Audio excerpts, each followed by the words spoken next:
Ako nga pala si Ritz, isang college fresh grad na hindi pa nakakapag-start ng trabaho. Gusto kong mag-share ng kwento kasi nilalamon na ako ng kahihiyan sa mga pinaggagawa ko lately. Ganito kasi yon, omit out ako. Ako, sakit kaya hindi nakakapagtrabaho. Ang papa ko lang kumakayod para sa amin. Maganda naman ang trabaho niya sa ibang bansa, kaya walang problema pagdating sa mga pangangailangan namin sa bahay. At lalong-lalo na nga sa pag-aaral ko. Actually, pwede kong sabihin na spoiled ako nila mama at papa. Kung tutusin, maswerte ako kumpara sa ibang bata na kasabayan ko sa paglaki. Ang problema nga lang, dahil nasa ibang bansa nga si papa hindi ko naranasan ang magkaroon ng matatawag na padre de pamilya.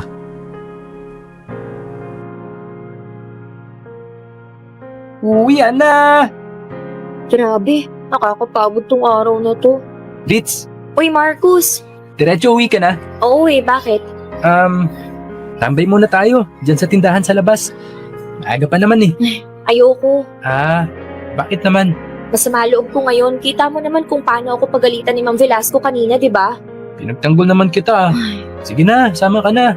Merienda lang tayo saglit. Marcus, hindi porket pinagtanggol mo ako kay Ma'am kanina, friend na tayo. Ayaw mo akong maging friend? Ayoko. Eh di more than friends. Ako hindi ako nakikipagbiruan sa'yo ha. Mainit ulo ko ngayon. Ito naman, binibiro ka lang eh. Ayaw mo talagang magmerienda saglit? Tumabi ka nga dyan. O sige, kung ayaw mo, samahan na lang kitang maglakad pa uwi. Bahala ka! Sumabay ka kung gusto mo pero di kita kakausapin. Yon! Sige, pwede na yun.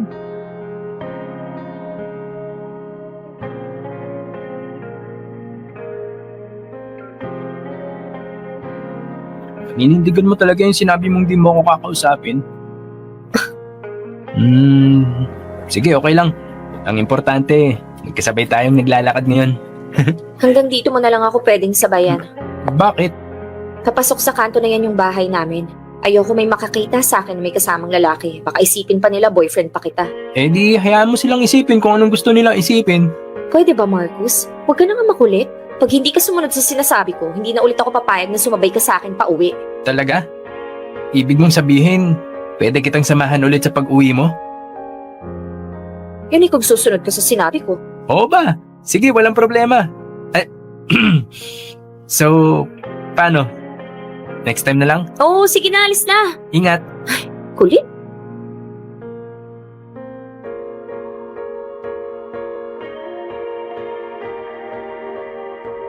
Nandito na ako. Patatag ka, Miling. Kailangan ka ng anak mo ngayon. Bakit naman kasi ngayon pa kami iniwan ni Ramon? Hindi ako handa. Hindi kami handa. Wala namang makakapagsabi kung hanggang saan lang yung itatagal ng buhay ng tao, di ba? Sigurado naman akong hindi rin gusto ni Ramon na iwanan kayo. Si Papa. Paano na Wala ako na si ngayon? Papa. Paano na kami ni Ritz? Huwag kayong mag-alala. Hindi namin kayo pababayaan ni Papa. Andito lang naman kami. Ma, Ritz? Kanina ka ba dyan, anak? opo. Narinig ko po yung usapan niyo. Ritz? Ang papa mo. Wala na si Papa. Wala na yung Papa ko.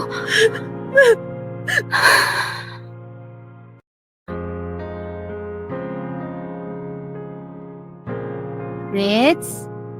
Ritz, pasok na ako ha. Te, Okay ka lang? oo naman. Alam kong nakakabigla yung balita na wala na yung papa mo. Okay lang kung gusto mong umiyak. Hindi mo kailangang pigilan yung luha mo. Ate Ayan, hindi naman ako naiiyak eh. Nalulungkot ako, oo, pero... Ewan ko, parang wala naman ako makitang dahilan para umiyak ng malala. Ritz, papa mo yung namatay. Oo nga, Papa ko nga, pero hindi ko naman naramdaman yung pagiging ama niya sa akin eh. Buong buhay ko nasa ibang bansa siya, nagtatrabaho. Ginawa niya yon para sa inyo. Para may pangtustos pa ang kailangan nyo. Tapos ilang beses lang ba kami nagkita? Isa, dalawa? Mas tatay pa nga sa akin si Tatay Julio eh. Intindihin mo na lang. Wala namang magulang gustong malayo sa anak nila eh. Ewan ko ate, gustuhin ko mang umiyak at magluksa gaya ni Mama. Hindi ko magawa eh. Hindi talaga yun yung nararamdaman ko. Siguro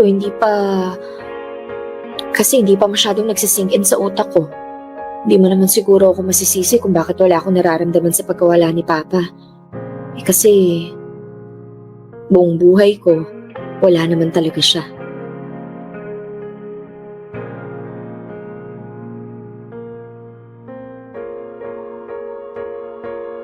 Sobrang devastated ni Mama noong nawala ang papa ko.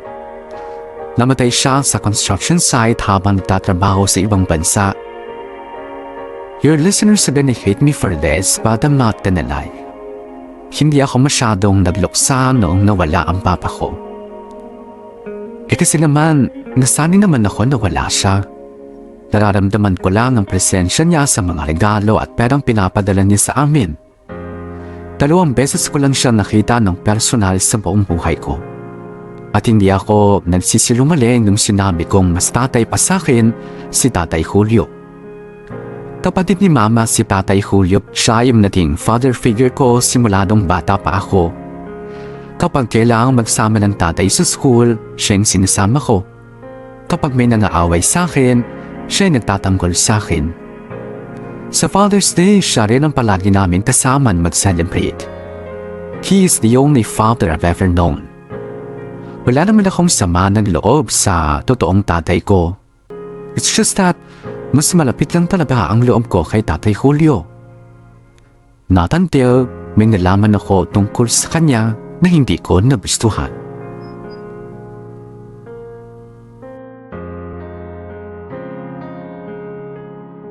Nasa mall ka na, babe? Oo babe, hinahanap ko lang yung restaurant na sinabi ni Ate Ayan. Ah, okay. Ay, ito na pala babe, nakita ko na. O sige, i-check ka muna dyan kasama sila. Balitaan mo na lang ako mamaya. Happy birthday ulit. Thank you babe. Tawagan kita mamaya pag uwi namin ng bahay. Okay.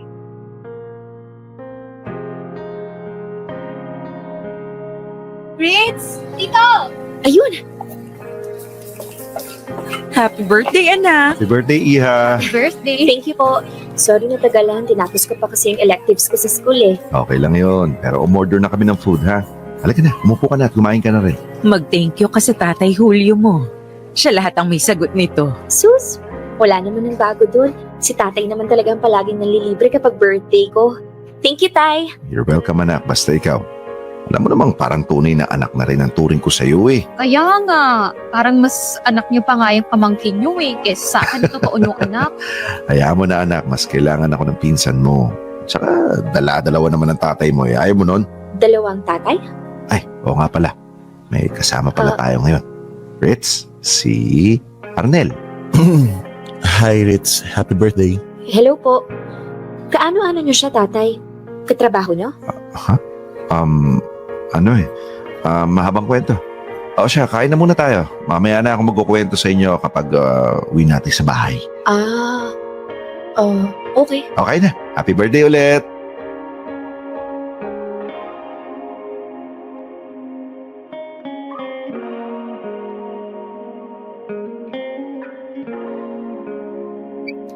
Ay, sa wakas nakarating din ang bahay. Nakakabusog. Ang dami kong nakain. Oo, huwag ka munang humiga. Pahinga ka muna. Okay po. Maiwan ko na kayo ah. May mga ayusin pa ako sa bahay eh. Tito Arnel, akala ko ba? Uwi ka na. O, may usapan tayo, di ba? Sorry, Julio. Pero, sure ka na ba sa binabalak mo? Oo naman, bakit? Huwag mo sabihin na duduwag ka. Kuya, kung hindi pa kayo handa, okay lang. May mas magandang pagkakataon pa naman eh. Eleng, ilang beses na namin pinuspone to. Eh kung patatagalin pa namin, baka mas mahirapan pa kaming gawin to sa susunod. Ay, sige, kayong bahala. Arnel? Okay, sige. Ritz, anak, Po? may gusto sanang sabihin ang Tatay Julio mo eh. Ano po yun? Kuya, Ritz, anak, ganito kasi yun. Di ba matagal na rin mula nung nag-iwalay kami ng asawa ko, ng nanay Tanya mo? Opo. Bata pa ako nun eh. Bale, simula kasi noon, hindi na ako nagkaroon ulit ng nobya. At hindi na ako nakapag-asawa ulit, di ba? Tay, ang dami niyo namang intro eh. Sabihin niyo na lang kaya kung ano yung sasabihin niyo. Ritz, hayaan mo nga si Papa na magsalita. Ritz, anak, di ba tinatanong mo kanina kung kaano-ano ko si Arnel? Opo.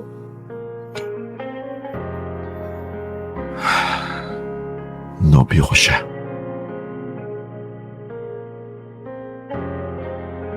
Nobyo?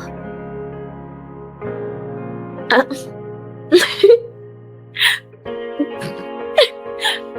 Si tatay naman. Ano to, prank?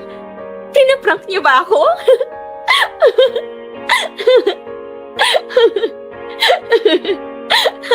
Ritz, Ano? Seryoso ba kayo? Sabi na nga ba, hindi ka maniniwala eh. Hindi talaga. Sinong maniniwala sa inyo yung laki-laki ng katawan nyo? Nobyo? Ano yun? Bading? Bading ka, tay? Ganun na nga. Hindi ka naman bakla eh. Hindi ka bakla, tay. Lalaking lalaki ka kaya. Baka ano lang, baka confused ka lang, gano'n. Ritz, anak. Matagal nang ganito ang tatay mo. So, kaya pala hindi kayo nakapag-asawa ulit. Kaya hindi kayo nagka-girlfriend ulit. Kasi, Oo, anak. teka, huwag niyo sabihin kaya kayo naghiwalay ni Nanay Tanya kasi nalaman niyang bading ka.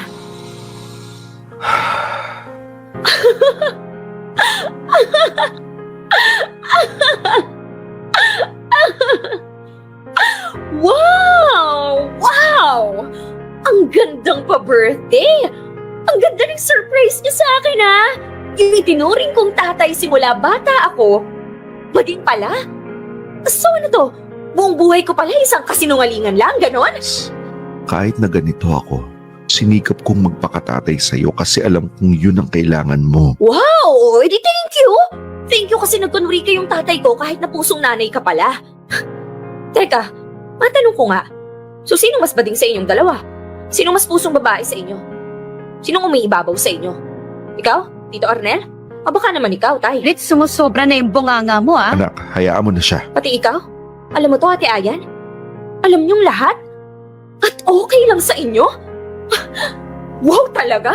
So lahat pala kayo pinaglihiman niyo ako. Tapos ano to? Sa mismong birthday ko pa kayo aamin? Ang ganda rin ng timing niyo eh, no? Salamat sa inyong lahat.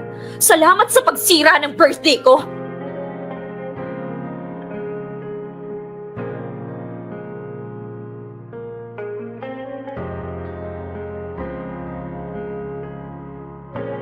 Huwag niyo muna sana akong i-judge basta-basta. Alam kong hindi maganda yung naging asal mo after ng ginawang pagtatapat ni Tatay Julio. Pero gusto ko lang din ipaliwanag kung bakit ganun na lang ang naging reaction ko. Isipin niyo halos buong buhay ko hindi ko nakasama yung totoo kong tatay. At walang ibang nagparamdam sa akin ng pagkakaroon ng ama kundi si Tatay Julio lang. Kaya naman sobrang nakakabiglang malaman na bukod sa na ang bukod tanging lalaki sa bahay namin, alam niyo na, hindi pala tunay. Plus the fact na ako na lang pala ang hindi nakakaalam sa aming lahat. Okay, now na na-explain ko ng side ko, pwede niyo na ulit akong i-judge. And honestly, hindi ako magagalit if you would stay mad at me, just like how I stayed mad at Tatay Julio. Simula kasi nung umamin sila sa akin, naging malayo na ang loob ko sa kanila. Pakiramdam ko para akong natraidor. Parang naabuso yung pagiging bata at inosente ko. Nagkaroon ako ng rebellious mindset. At doon na rin nag-umpisa ang pagkasira ng buhay ko.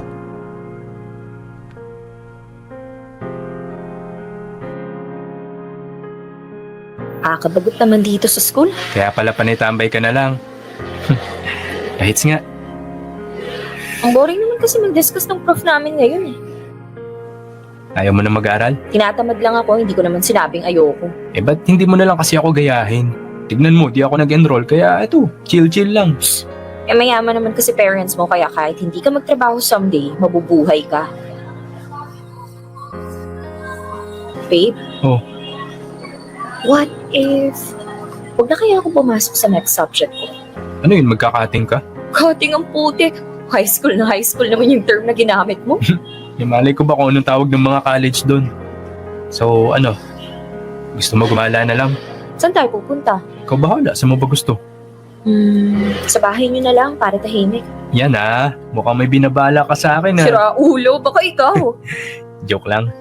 Tara, Tara, bili muna tayo ng pagkain sa convenience store. Food trip malala. tara.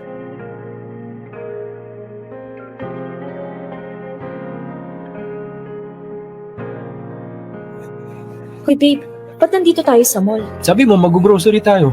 Sira, ang sabi ko, bili lang tayo ng food trip sa convenience store. Hayaan mo na. Mas marami pagpipilian dito At saka para makabili na rin tayo ng lulutuin. Gago ka talaga. Baka mamaya may makakita sa atin dito. Alam pa naman sa bahay yung schedule ko. Sus, matanda ka na, may sarili ka ng utak at desisyon. Nagpapa-under ka pa rin sa parents mo. Malamang, sila nagpapaaral sa akin Ano, lipat na tayo? Mamaya na babe. Nandito na rin lang tayo Tapusin na natin yung grocery. Saglit lang to, huwag ka mag-alala. Pag ako talaga nahuli, malilintikan ka sa akin, Marcos, ha? Oo na. Tara na, punta na tayong supermarket. It's, Ate Ayan? anong ginagawa mo dito sa mall? Di ba dapat nasa school ka ngayon? May bibilhin lang kaming material para sa sa science. Science? Wala ka namang naka-enroll na science subject ngayon Tsaka sino yung kasama mo? Classmate ko si Marcus. Ba't di ka naka-uniform? Ha? Asan yung ID mo? Ako? Oo, ikaw nga, nasan yung ID mo? Ritz, wala akong ID. Ano? Wala akong may pakita? Magsabi ka ng totoo, Ritz. Sino ba itong kasama mo? Ba't kasi hindi mo na lang sabihin yung totoo, babe? Matanda ka na hindi ka na bata para paghigpitan nila. Anong sinabi mo? Babe? Ate, kasi... Mag-usap tayo. Ha? Mag-usap tayo. Tayong dalawa lang. Sumunod ka sa akin. Ikaw kasi! Dinaladala mo pa ako dito. Ritz! Okay, sunod na ako.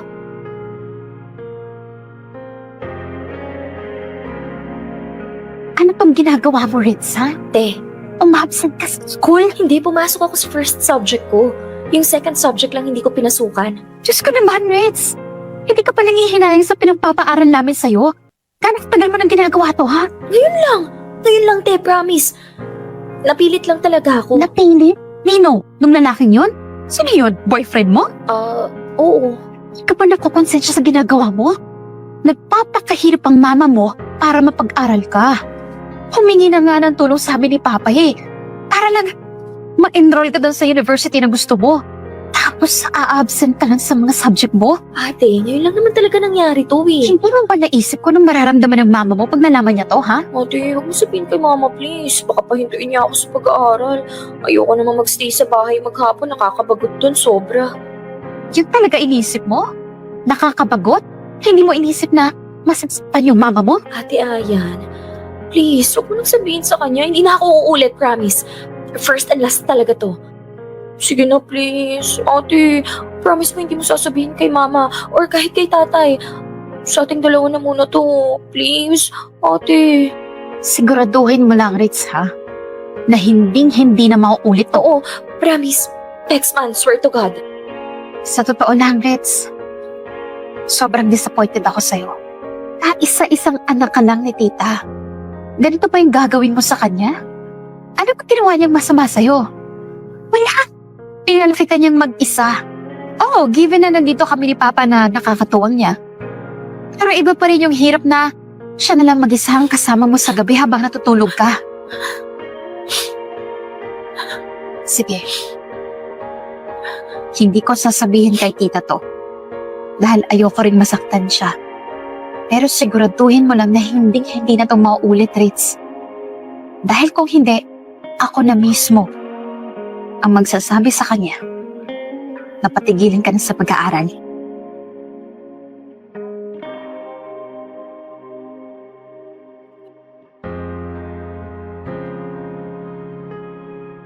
Kung si Tatay Julio ang nagsilbing anak ko simula pagkabata, si Ate Aya naman ang bukod tanging kapatid na kinalakihan ko. Anak siya nila Tatay Julio at kagaya ko, only child din siya.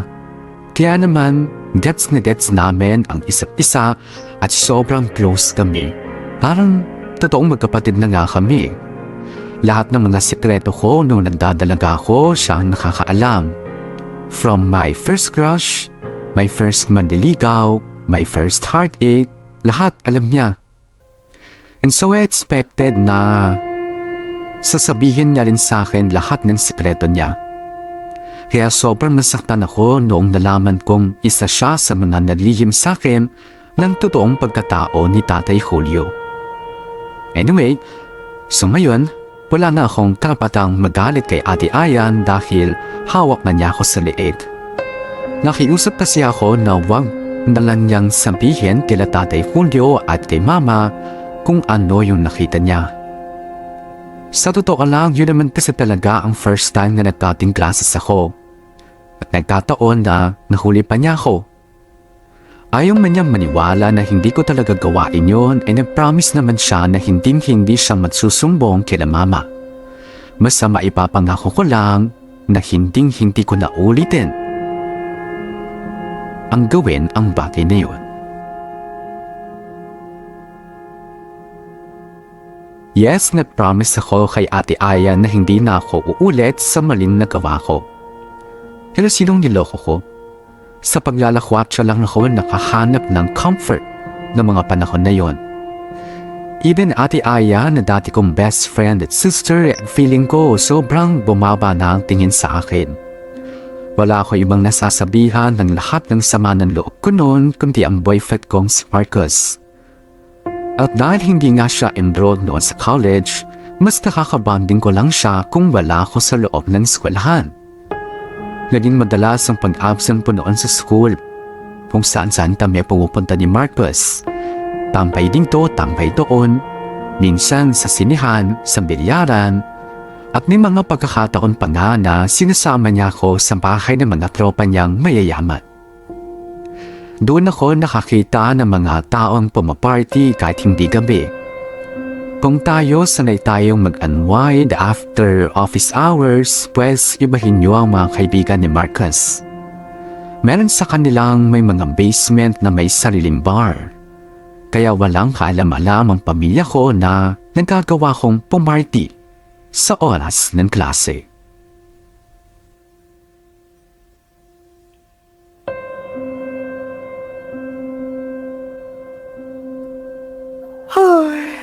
Antok pa ako. Oh, gising ka na pala. Ang aga nyo na nandito, wala ba kayong trabaho? Linggo ngayon, nakalimutan mo na? Mukhang ginabi ka yata masyado ng uwi kagabi ha. Anak, mag-iingat ka sa mga lakad mo. Napakadelikado ng panahon ngayon. Ay nga pala, may dala akong almusal dyan. Kumain ka na muna ha. Sigurado akong gutom na. Naantok na po ako, hindi ako nagugutom. Gusto ko magpahinga. Ilagay nyo na lang yan dyan. O kaya pakain nyo sa iba. Ritz, anak. Sige na po, pasok muna ako sa kwarto ko.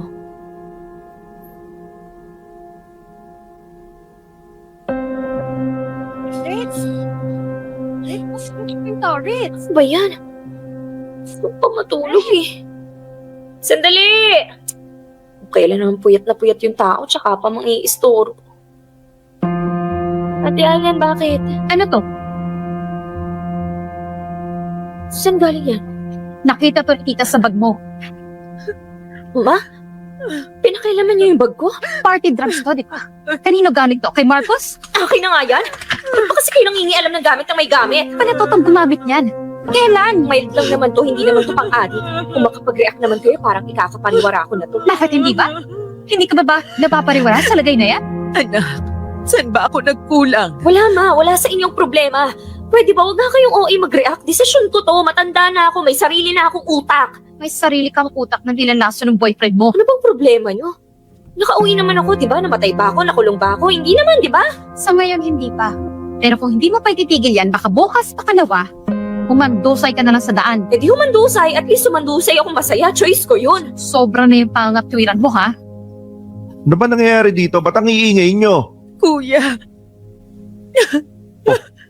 Ba't ka iiyak? Taamit kita ng packet drugs si Ritz. Sambagin niya. Ano? Sigurado ba kayo dyan? Ayun o! Ayun yung ebidensya! Diyos ko. Rich, anak, ba't mo naman nagawa to? Bakit meron pa nito? Hindi ka pa nakontento sa pagbubulakbol mo sa oras ng klase? Tabot ka pa sa ganito? Ano ka mo? Pagbubulakbol? Sa oras ng klase? Oo pa. Matagal nang ginagawa ni Ritz yan. Matagal na namin alam ni tita. Sinabi mo kay Mama. Usapan natin sa ating dalawa na lang, di ba? Hindi ka tumupad sa usapan natin. Hindi ka rin naman tupad sa pangako mo, di ba? Di ba sabi mo hindi ka na uulit? Hindi nga. O ano yung mga resibo ng sinihan na nakita ni tita sa bag mo? Sakto pa sa oras ng klase mo yung nakalagay sa ticket. Ano, magsisinungaling ka pa? Alam mo, sobrang nakakahiya ka. Wala akong naalala na ginawang mali sa'yo o pagkukulang nila papa at tita sa'yo para gawin mo lahat yan. Hindi ka ba nahihiya sa sarili mo? Ayan, anak, tama na. Lalo lang lalaki ang gulo. Hindi ba? Kailangan mapagsabihin yung babaeng yan. Hindi na bata yan eh. Kaya hindi na uuubra yung ginagawa nyo dati na binibaby nyo siya. Bakit sinabi ko bang babyhin niyo ako? Sinabi ko bang ituring niyo akong bata? Hindi mo yun hinihingi pero binigay namin sa'yo. Simula nung pinanganak ka, sa'yo na napunta lahat ng atensyon nila tita pati ni papa. Mas anak na nga yung turing ni papa sa'yo eh. Mas mahal ka pa niya kesa sa sarili niya. Ano? Bababuyin mo lang yung sarili mo? Sisirain mo lang yung buhay mo? Pag-isip-isip ka nga, Ritz. Kung totoo, yung sinasabi mo na hindi ka na bata at may sarili ka ng utak, pues, patunayan mo. Patunayan mo may utak ka nga. Lalo pang ang lumaki yung problema sa bahay. Well, ako lang naman ang problema and my rebellious mind. But yeah, lumala ako ng lumala. After that incident, grounded na ako. Hating-sundo ako ni Tatay Julio sa college kahit hindi ko naman siya kinikibo o kinakausap the whole time. Para akong bata na bantay sarado ng magulang. The thing is, the more na pinadihit-pitan nila ako, the more na mas gusto kong magrebelde. At dahil hindi naman nila ako nababantayan 24/7, nakahanap ako ng paraan kung paano makatakas kay Tatay Julio.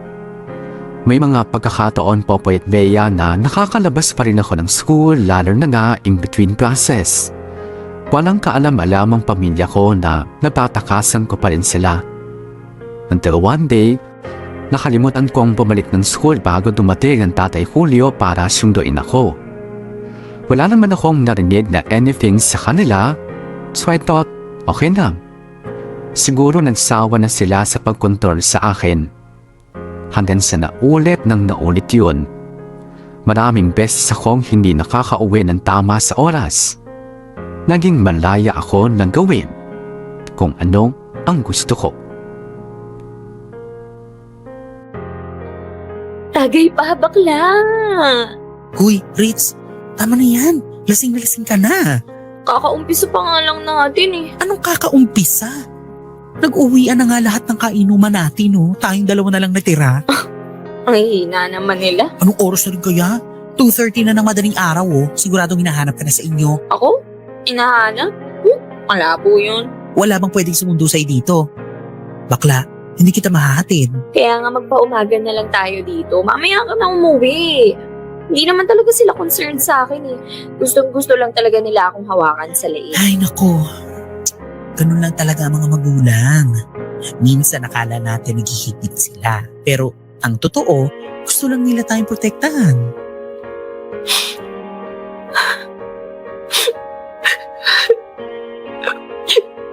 Hoy, ano na?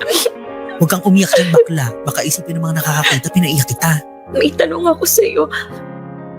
May tatay ka, di ba? Siyempre, malamang. Ano kala mo sa akin, putok sa buho? Ibig kong sabihin, may tatay ka ba? Yung totoong tatay, yung nandyan para sa'yo. Yung hindi ka iniwan para magtrabaho. Rich, Ano bang feeling ng ganun? Yung meron kang tatay na maiiyakan, matatakbuhan, masasabihan ng problema. eh di ba may father figure ka naman? Yung Tatay Julio mo? Yun ba? Yung mapagpanggap na yun, kung alam mo lang.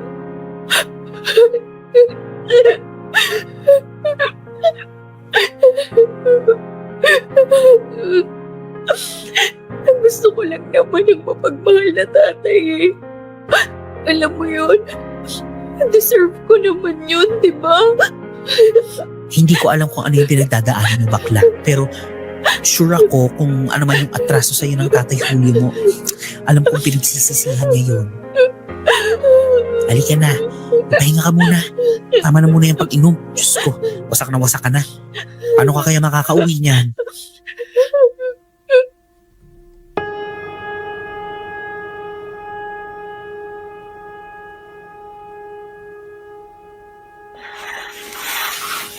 Sakit ng ulo ko. Teka, paano ako nakauwi? Anong oras na ba? Asan ba yung cellphone ko? Bad trip, deadbat na pala yung CP ko. Ay, labas nga muna ako sa doon. Walang iya. Ba't ang dilim sa labas? Hindi ba sumisikat ang araw? Baka naman gabi na ulit. Buti naman nagising ka na. Ate Ayan, Alam mo ba kung anong oras na? kagigising ko lang eh. Di ko alam kung gaano katagal akong tulog. Mag-aalas 7 na. Ng gabi. Tama nga ako, gabi na ulit. Pusta ako, hindi mo na naman alam paano ka nakauwi kagabi. Hindi eh. Sabi na nga, be. Ritz, anak, bakit ka bumangon agad? May kailangan ka ba? Hayaan niyo siya, tita. Matanda na yan. Kaya na niya sarili niya. Ano ba nangyari? Hindi mo maalala? Hindi mo alam na langong-lango ka sa alak kagabi? At hindi mo kainayang umuwi mag-isa? O di ba, Ritz? Kung gusto mong siraan yung buhay mo, huwag kang mandamay ng iba. Huwag niyo kasi akong pakialaman kung ayaw niyong madamay. Matapos magmalasakit si Papa sa'yo, yan ang sasabihin mo? Alam mo kung hindi na siya nakatulog kagabi, kakaisip kung nasan ka? Kung bakit hindi ka pa umuwi? Eto na naman po tayo. Pagod na pagod sa trabaho si Papa, pero ikaw pa rin ang iniisip niya. Kahit nasang sulok ka ng Pilipinas, susunduin ka niya. Kasi ayaw niyang mapahamak ka. Tapos, yan ang sasabihin mo? Na huwag ka namin pakialaman? Ayan, pagpasensyahan mo na yung pinsan mo. Hayaan mo na muna siya magpahinga. Hindi, tite. Sumusobra na yung anak niyo. Ilang beses niyang ginawa yung pag-uwi ng laseng at dis oras ng gabi. Pati tayo nadadamay na sa pinagdagagawa niya. Saka na natin pag-usapan na. Pahupain mo na muna yung inis mo. Alam ba kung gaano kadelikado ang pagmamaneho ng madaling araw, ha? Lalo't walang tulog si Papa, alam mo ba yon? Ayan, Etong tatandaan mo, Ritz, ha? Kapag may nangyaring masama kay Papa dahil sa ginawa mo, hinding-hindi kita mapapatawad. Kung alam ko lang na lalaki kang ganyang katigas ang ulo, sana'y pinagdamot ko na lang sa'yo yung tatay ko. Dahil hindi mo deserve ang mabigyan ng atensyon. Kasi hindi mo pinapahalagahan. Hindi mo deserve ang mahalin.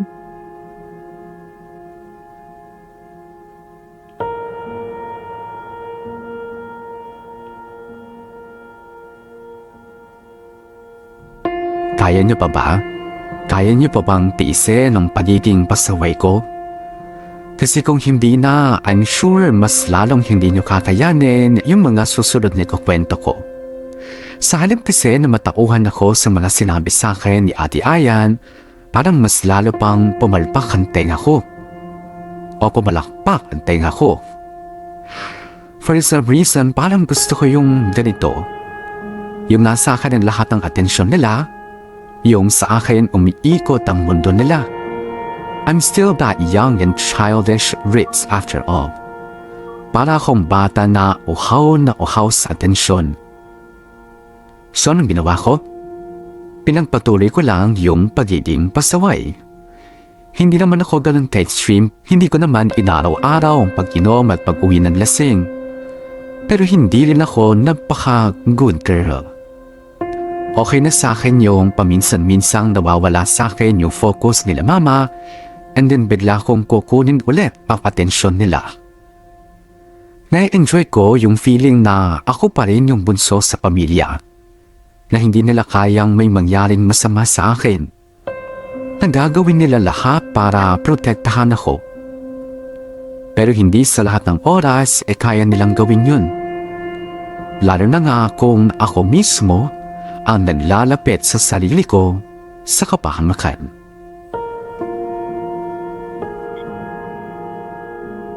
Ayan, okay na. Ganda-ganda ko talaga. Makalabas na nga.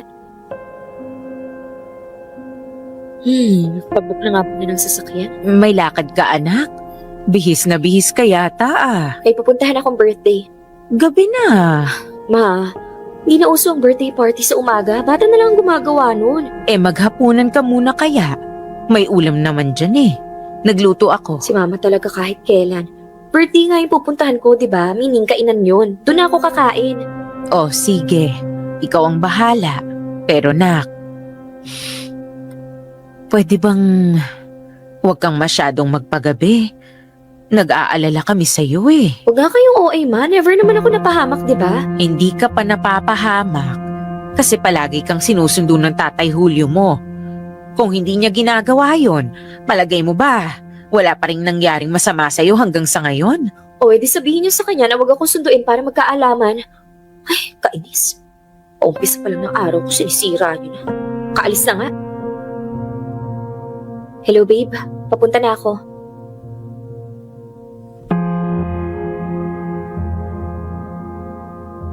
So, ano na mga alibay mo sa mama mo this time? Sinabi ko may birthday akong pupuntahan. And naniwala siya? Ewan ko dun. Walang mahalaga, nakaalis ako. Di na mahalaga kung naniwala siya o hindi. Yan ang gusto ko sa'yo eh. Gagawin mo ang lahat, makasama lang ako. Masaya ka ba? Oo naman.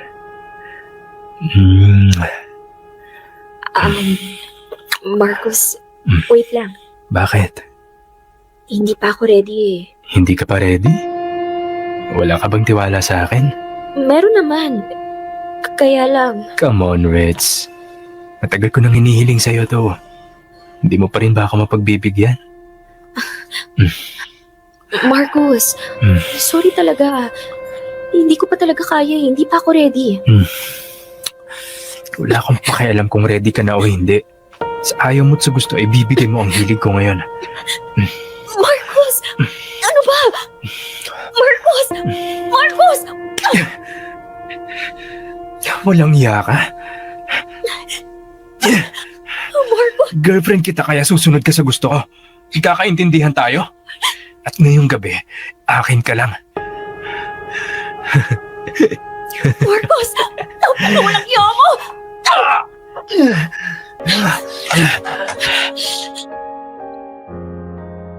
Tulong! Tulong! Tulungan niyo ako! Si tatay! Si tatay! Tatawagan ko si tatay! Hello, Rich. Tay! Tay! Tulungan niyo ako! Oh, Rich. Teka, umiyak ka ba? Tay! Diyos ko po. Ano nangyari sa'yo? Puntahan niyo ako, please! Tay! Sige, sige. Nasa ka ba ngayon? Nasa highway po! Sige, ganito ha. Pupunta ka muna sa pinakamalapit na police station tapos i-text mo ko kagad. Papunta na rin ako dyan, ha? Sige po, Tay! Bilisan niyo, please! Oo, huwag ka mag-alala. Papunta na ako. Pupuntahan kita, anak. Huwag ka mag-alala. Pupuntahan kita.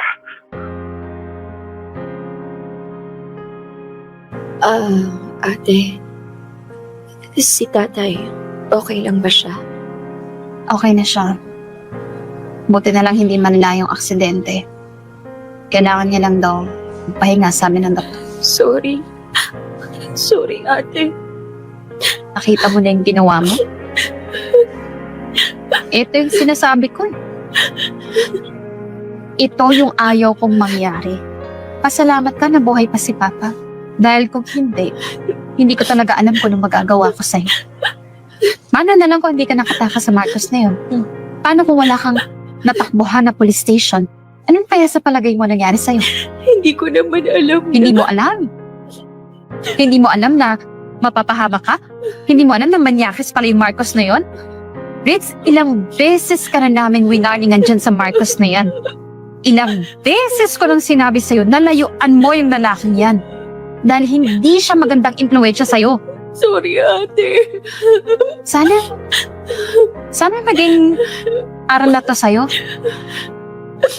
Hindi ko nga alam kung ba't ka nagkakaganyan eh. Minahal ka naman namin. Inalagaan ka namin. Baby nga yung turing namin sa'yo eh. Kung masama yung loob mo, Kasi hindi mamit ni Papa yung standard mo sa isang tatay. Pasensya ka na. Pero etong isipin mo, Ritz. Kung hindi ka mahal ni Papa, hindi niya ilalagay yung sarili niya sa alanganin para sa'yo. Kung may mga tao mang totoong nagmamahal sa'yo, kami yun. Kaya sana magbago ka na. Hanggat buhay pa kami lahat.